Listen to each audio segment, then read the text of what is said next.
So ఇంటింటి రామాయణం దానిలో చూసుకుంటే నరేష్ గారు లెజెండరీ యాక్టర్స్. ఆయనకి మరదల క్యారెక్టర్. నరేష్ గారితో నేను 3 మూవీస్ చేసా అప్పటికి. అన్ని మంచి శకునంలో నరేష్ గారి కాంబినేషన్. ఇప్పుడు ఒకటి రిలీజ్ అవుతుంది, సతీష్ వేగేష్ణ గారు డైరెక్టర్, నార్నే నితిన్ అని మ్యాడ్ చేశారు కదా, జూనియర్ ఎన్టీఆర్ సార్ బామ్మర్దన్ అంటే నాకు తెలియదు చెప్తున్నారు అలా. అది కూడా మంచి హిట్.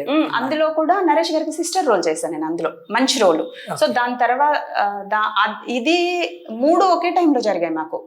నరేష్ గారు వాళ్ళ టీం మొత్తం గుర్తుపెడతారు నన్ను. నరేష్ గారు కూడా ఇంకా ఏ సెట్ లో కలిసినా మేము ఇలా ఇంటింటి రామాయణం చేస్తున్నాము, కవిత నాకు మరదల క్యారెక్టర్, మంచి ఆర్టిస్ట్, బాగా చేస్తుంది అలా అని చెప్తా ఉంటారు. అంటే ఆయన సీన్ లో చేస్తున్నప్పుడు ఆయన అందరు ఆర్టిస్టులకు కూడా అంతే, ఎవరి క్యారెక్టర్ వాళ్ళు బాగా చేసేలాగా సపోర్ట్ చేస్తారండి. అంటే కొంతమంది సీనియర్ ఆర్టిస్టులు అందరికి అప్లికేబుల్ కాదు, కొంతమంది మేమే కనిపించాలి, ఎవరు డామినేట్ చేయొద్దు అలా ఉంటుంది కదా.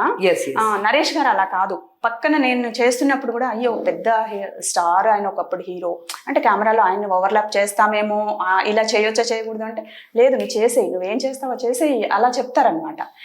ఇంకా డైరెక్టర్ కూడా చాలా అవకాశాలు ఇస్తారు ఆయన.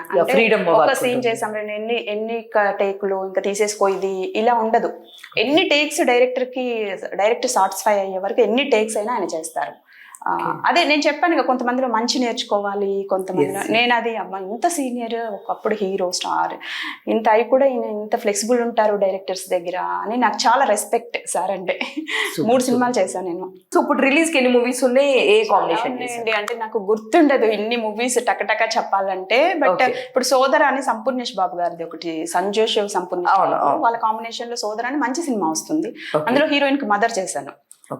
ఇంకా బద్మాష్ లోనే ఒకటి మెయిన్ లీడ్ చేశాను, బద్మాష్ లోనే మూవీకి ఒక పేరు అలా చేశాను.